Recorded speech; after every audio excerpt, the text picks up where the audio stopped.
48 hours later.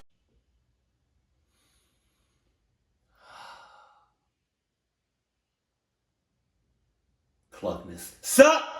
Dope. Right.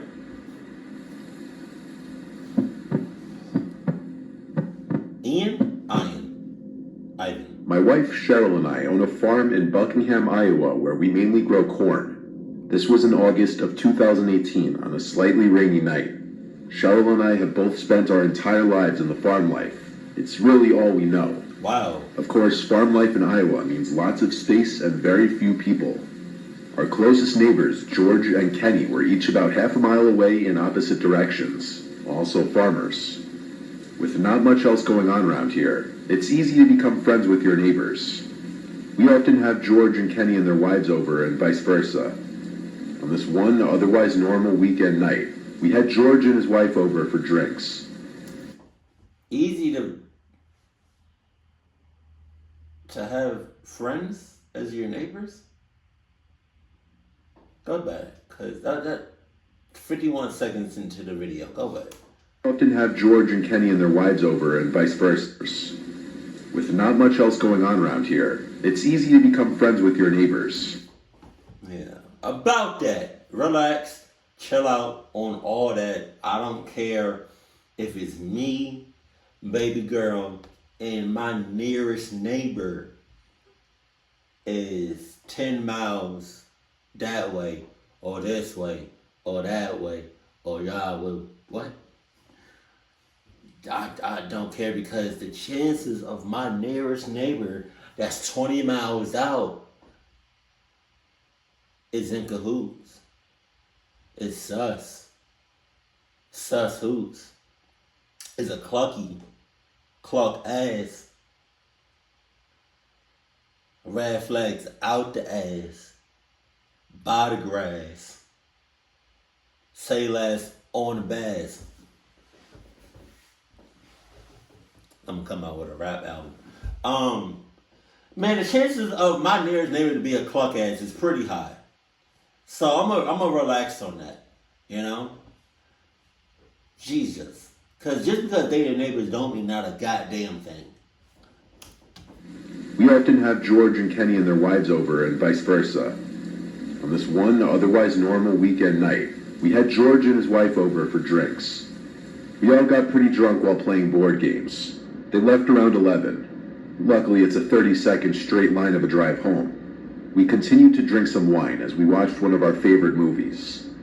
We were starting to get tired. We were definitely feeling the effects of the wine. We were most likely just going to fall asleep on the couch cuddled up together when there was a knock at the front door. A knock at the door at this hour was unusual. In fact, it never happened before. But accompanied with the knocks, we thought we could hear a voice say something. I lowered the volume of the TV. We waited for it to happen again. Like 20 seconds later, another set of knocks at the door, followed by a muffled voice saying, "We need help." I was about to get up and open the door when Cheryl shook my arm, and I looked at her, and she made a face and shook her head no. I whispered, So you about that club life. Because you literally just said that a knock at this hour, y'all in the middle of nowhere, is unusual. It's unheard of. It doesn't happen. That's what you said. You said that. But you're the same person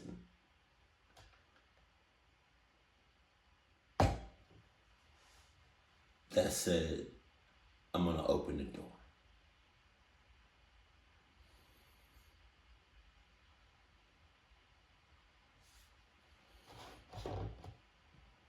This oil look real nice right now. Yeah. Ask who it is.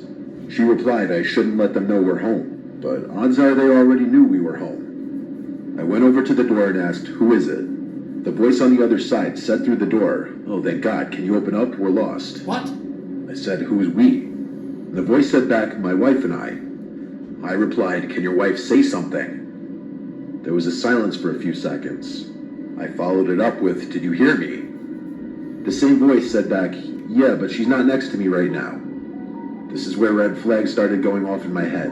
and I started to realize the voice sounded a little off, like a man trying to make his voice sound a little higher.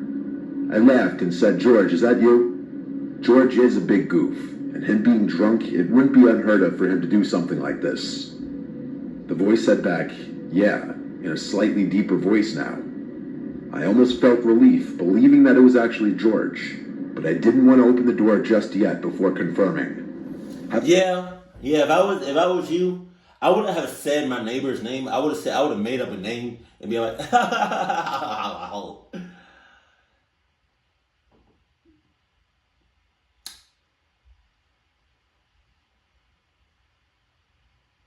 what's a weird ass name? Bob. Is that you? Haha, yeah. Clock ass. Going out the back door.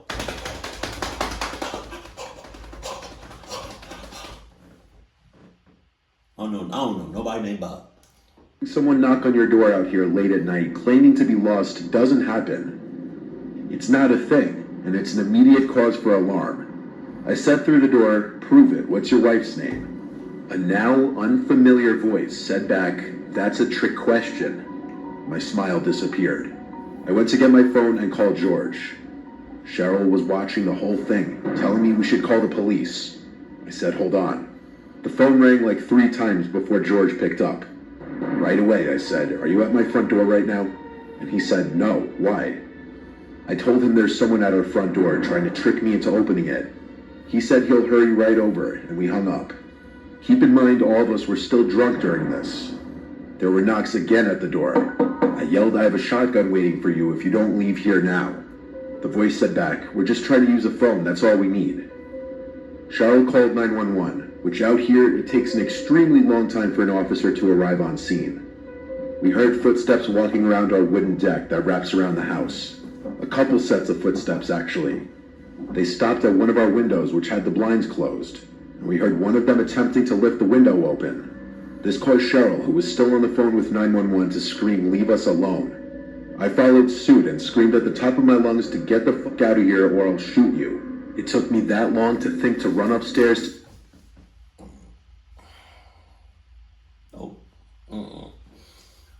Since you said it never happens that somebody will knock on your door late at night. So with that being said, if I was you, I would have had a shotgun ready.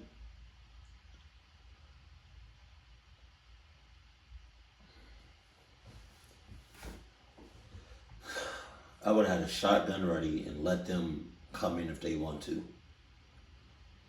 I would have been sitting. I either would have ran like a motherfucker or I would have just been sitting waiting the whole time, comfortable. Go ahead. Go ahead. As soon as I see your head, it's over, it's wraps. I'm popping it off. Pause. Grabbed my shotgun from the closet. Literally a few seconds later, there were more pounds at the door, and this time it was actually George's voice yelling, "Open up." I let George in, who also brought his shotgun. He said he didn't see anything or anyone as he pulled up. He stayed with us until a police officer came to the house. He did a quick little scan of the property with us, then left. We took heed of his advice in installing a camera, the front and back. Surprisingly, something we never thought of until this. The front and back. The front, back, side, north, south, east, west, up, down, left, right, 360. Let's go. Talking about front and back. What about the sides?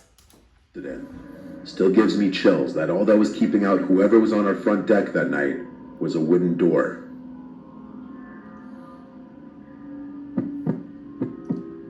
You should have had your shotgun ready, locked and loaded. This story takes place at my grandparents' farm in the summer of 2018. I was alone one night since my grandparents were away. I was getting paid to watch the farm for a couple nights. On the last night, I was watching TV in the living room when I started to hear a strange noise coming from outside in the cornfield. And that's when you lock everything. You check the checklist and make sure everything that can be locked is locked. Don't go check it out Don't go looking. Just lock all your shits, please. At first, I shrugged it off because I figured it was most likely a deer. That was until I heard all the cows start mooing at the same time. Usually you would hear maybe one cow moo at a time, but when every single cow starts mooing, then something is wrong. Something or someone would have to startle them to make all the cows freak out like that. I was the only one at the farm, so it was of course my job to see what was going on. So I went to the closet to get a coat on and go outside, but just as I was about to go outside, I heard a very high-pitched cow scream. I stood still for a while, shaking in my boots. Something terribly wrong was going on with the cows. I quickly ran upstairs to my grandpa's room. Under his bed, he always keeps a few guns. I loaded his hunting rifle and went outside. The cows still would not stop mooing, so I went into the barn to check. There was nothing out of the ordinary. All the cows were still here. That was until I walked further down and noticed that one cow was missing from his stall. It didn't make sense. I was sure he was tied up to the stall the last time I saw him. Then I thought I could hear a cow make a high-pitched moo sound from the cornfield outside the barn. So I went outside, but while I was walking to the field, I swear I heard what sounded like people talking. I finally had enough of this. I fired 2 rounds into the air. Everything went silent. The cows were quiet, and I couldn't hear anything from the field. That was until I heard the footsteps in the field. I didn't know if I had the balls to go inside the cornfield, but I had to do it anyway. You what? What? Nobody, absolutely nobody should have the balls to go into a cornfield at night. You know how big a cornfield is? You know, like you know how tall a cornfield is? To go in the middle of the night? Oh my God. No size of balls would make you go out there. Oh my God. You could have Wolverine balls. I'm still not going out there. You could have Deadpool balls. And I'm still not going out there.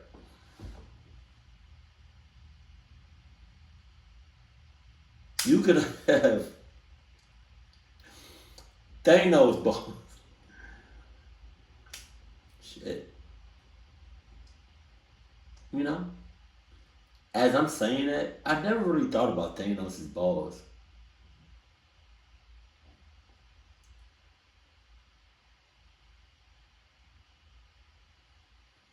Must be some powerful motherfucker. This is the exact reason farmers have guns. And I couldn't just hide inside the house with trespassers in the field. I started to walk into the crops, and I could hear many pairs of footsteps all beside me. I was getting even more freaked out as I continued to walk deeper into the field. And then I froze. Down one of the rows of corn, there was a person in all black standing a few feet away from me. I'm shooting. I rose my gun up, telling him to get out of my field. I wasn't bluffing. I was ready to shoot. Shoot then. But he never moved. Shoot. So I fired another round into the air to scare him off.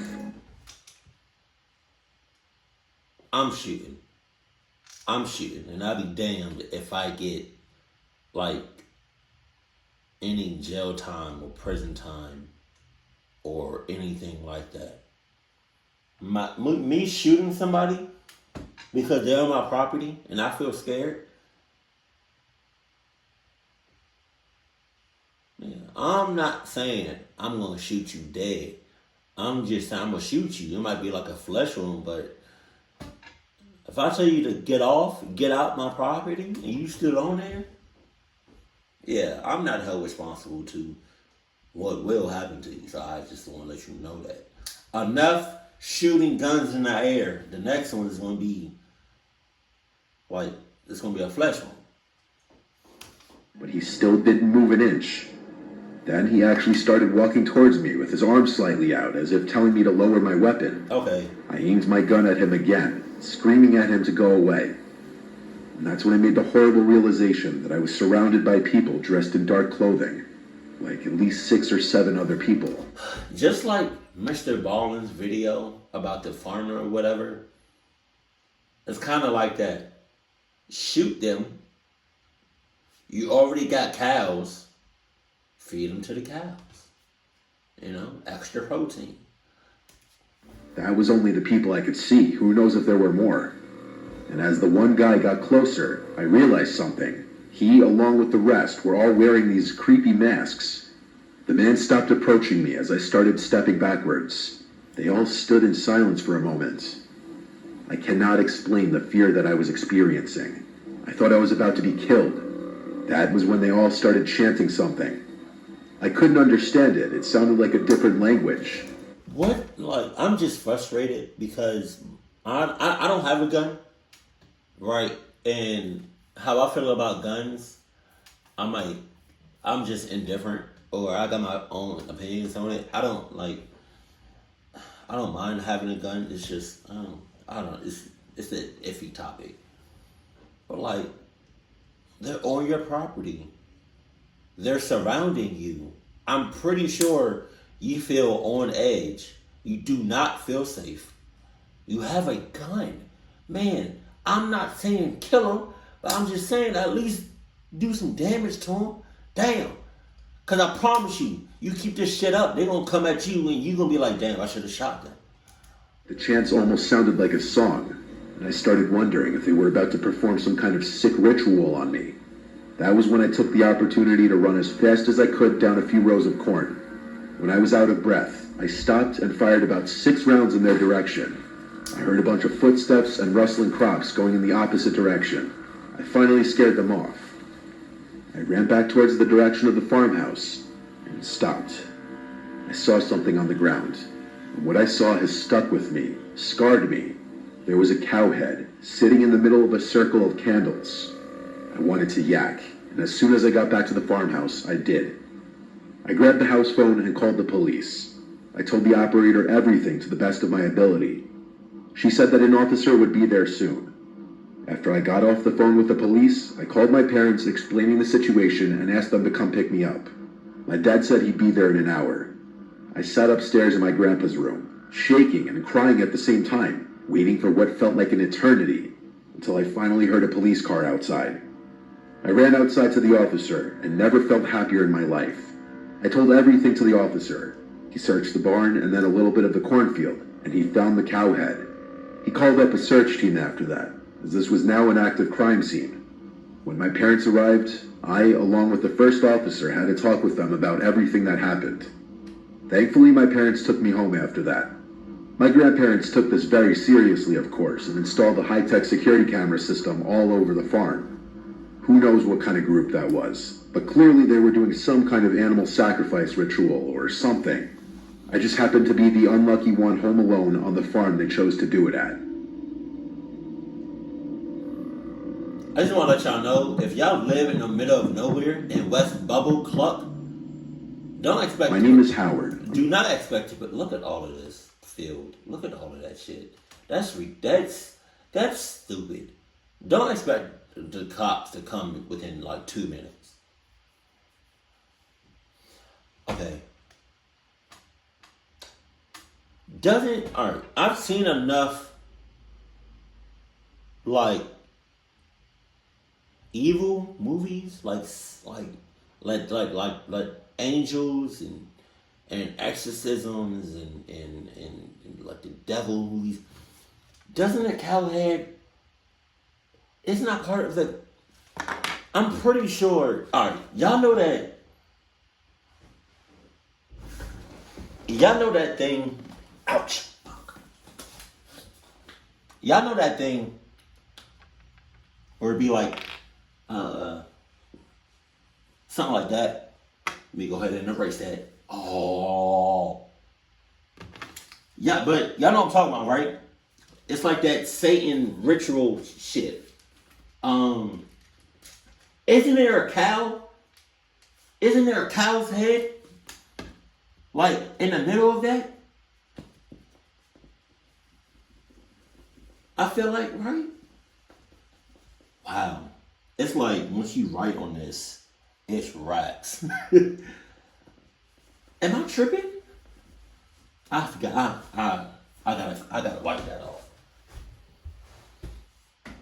Cause now I'm about to Now I gotta look it up.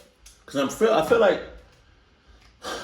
the head, the cow's head, symbolizes like that Satan shit.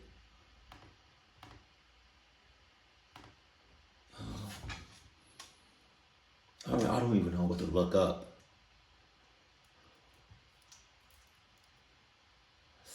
That's how you, oh wow, Satan.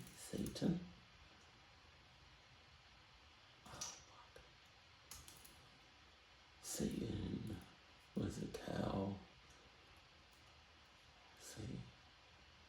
Satanic, Satan cow. Yeah. This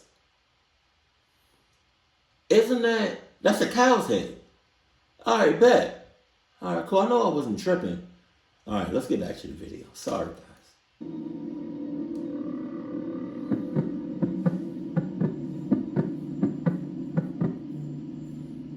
My name is Howard. I'm 25 years old, and I live on my family's farm. I help take care of it when my parents are out of town. It's just a little family farm, not a commercial farm or anything like that. My parents want me to take it over when they're too old to take care of it anymore, as I'm the oldest of 3 and the only son. But honestly, I don't really want to. I don't see myself staying in the middle of Arkansas my whole life, and especially not after something really weird that happened only last July. My parents were on a romantic trip for a week, and so it was my 2 sisters, Crystal and Morgan, and I taking care of the property while they were gone. There's not much around here. Lots of privacy and such, a little too much in my opinion. Except for this one night. It started later on in the night, as it was approaching time to go to bed. My sisters do college online. Crystal takes summer courses, and so she was in her room on her laptop doing work. Morgan and I were just hanging out watching some dumb show in the living room. All 3 of us kind of want to get out of the farm lifestyle. Me especially, since I'm oldest and in the prime of my 20s. One dreaded part of farm life is the predators, though. Not just the animals that come and eat your produce, but the people that come and steal from you. Believe it or not, it happens. It hasn't happened many times to us, but it does happen. We have a few guns in the house for this exact reason. Our 2 dogs outside suddenly started going crazy in the backyard. Something spooked them for sure. I first thing went outside to the yard to see what they were barking at. They both were looking in the direction of the crops, going crazy. I yelled at them to shut up, and they went quiet. I stepped right in front of the crops and listened. I heard a whistling from inside of the cornfield. It was undoubtedly a human's whistling. This was the first time I was experiencing a trespasser on the property with my dad not here. Oh my God. I had to hurry inside to get one of the guns. The dog started barking again. I feel like if you're a farmer, I'm not. This is just like what I feel. If you're a farmer or if you live out in the middle of nowhere, I feel like every time you go outside, you should have a gun, something on you. I told my sisters that someone's outside in the cornfield and I had to go chase them away.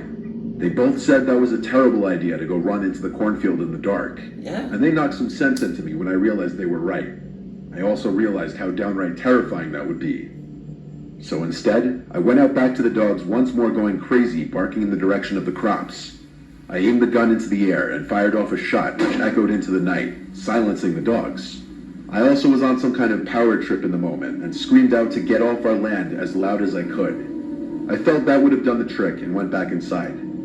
My sisters were both laughing, which caused me to laugh too. But our little laugh amongst each other didn't last long, because the dogs started going crazy again, even crazier this time. I went back outside, ready to do the same thing again, but I felt my heart skip a beat when I saw the guy standing about 20 feet from the dogs, right in front of the cornfield. He looked at me and I screamed, "Hey," at which point he ran into the cornfield. I started running over and fired another shot into the air. I stopped by the dogs. There was no chance in hell I was going in there. I wasn't about to leave the dogs out here either. I unclamped their chains from the hooks and brought them inside the house. I told my sister someone was sneaking around in the cornfield. So what did we do? We called our dad. He told me I had to be the man of the house and protect my sisters. My ass! My ass! You son of a klitch! That's crazy. Don't you know how people will say, what was it? Like one of the worst things you could say to somebody is go kill yourself. That's really dark. That's really clucked up. Saying that to somebody is equivalent to somebody's telling me you're the man of the house now. What? My shit. He recommended I fire another warning shot outside if whoever it was came back.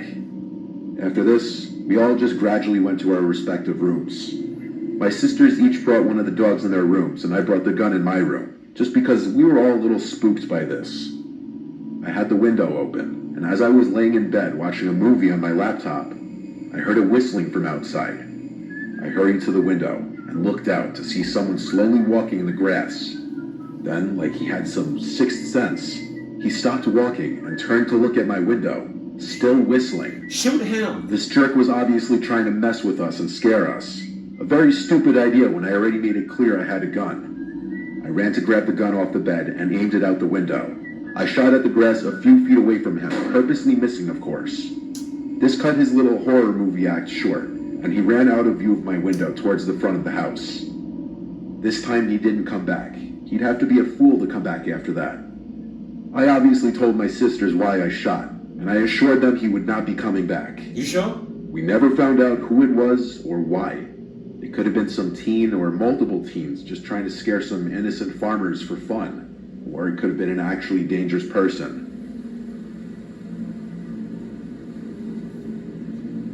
How you gonna shoot the grass, the ground around his feet? I would have shot his foot. You're not gonna kill him, but you are gonna do some damage. I don't understand why people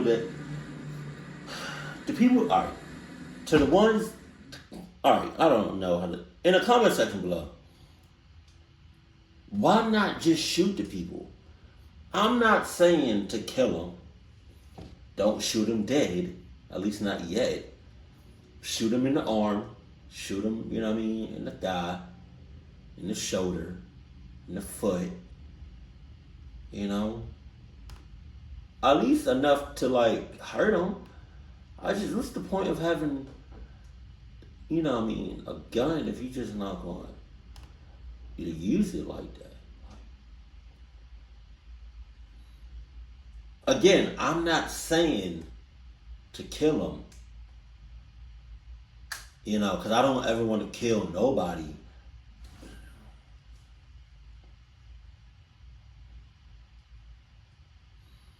I don't know. Y'all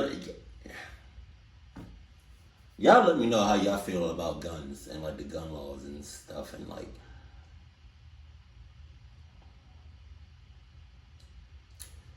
keep it cool, keep it classy, and I love you. Stay happy, my family.